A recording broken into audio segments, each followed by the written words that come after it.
용인특례시의회 박은선 의원은 17일 5분 자유발언을 통해 감소하는 출산율과 인구수 대비를 위한 미혼 남녀의 난자 정자 냉동 지원 정책과 같은 저출산 지원 정책 마련을 주문했습니다. 2024년 2분기 기준 우리나라 출산율은 1인당 0.71명으로 이미 초저출산 시대에 깊숙이 들어섰습니다.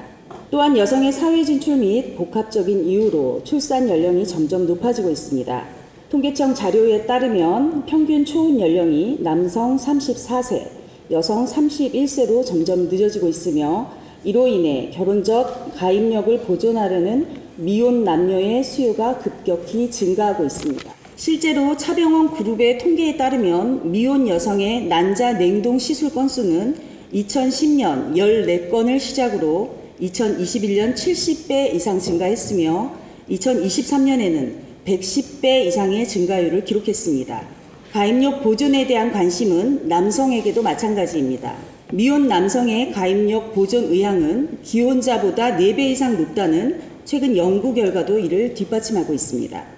이처럼 미혼 남녀의 가입력 보존에 대한 높은 관심은 단순한 일시적인 변화가 아닌 명백한 시대적인 흐름입니다. 그러나 기존의 출산 장려 정책은 여전히 기혼자 중심으로 이루어져 있어 미혼 남녀를 위한 포괄적 지원에 대한 목소리가 커지고 있습니다.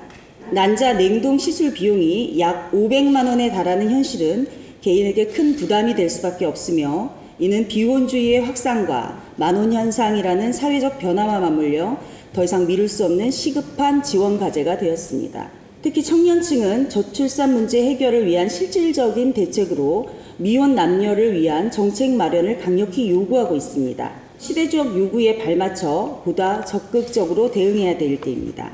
이미 서울특별시와 몇몇 지자체에서는 미혼 여성의 난자 냉동 지원 사업을 시범적으로 시행하고 있으며 경기도 역시 계속되는 청년들의 정책 제안을 적극 수용해 이 사업을 준비 중에 있습니다. 우리 시 또한 미혼 남녀의 가입력 보존을 위한 정책을 선제적으로 추진해야 하며 관련 법적 근거를 신속히 마련하고 인프라 확충에도 발빠르게 나서야 합니다. 아울러 단순한 지원에 그치지 않고 사업 성과 분석을 통한 피드백을 반영하며 지원 범위를 확대시켜 나가야 합니다. 가입력 보존을 위한 시술비 지원 외에도 전문 상담 및 교육 프로그램을 제공하여 미혼 남녀가 주체적으로 자신의 미래를 계획할 수 있는 환경을 조성해야 하며 결혼, 출산에 대한 긍정적인 인식 개선을 위한 캠페인 역시 함께 추진되어야 합니다. 반가운 소식은 우리시가 내년부터 임신지원금 30만 원을 지급하는 등 저출산에 다각도로 대응하는 정책을 펼치고 있습니다.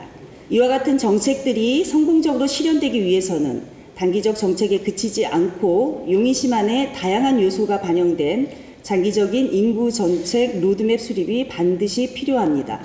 인구 문제는 우리의 미래를 좌우하는 중대한 국가적인 과제입니다. 이제는 스마트한 정책으로 미래를 위해 다시 설계할 때입니다.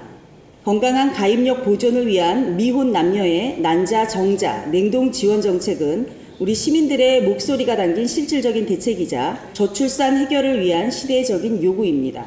법적 근거를 조속히 마련할 예정이며 집행부에서는 구체적인 사업 계획을 함께 세워주시기 바랍니다.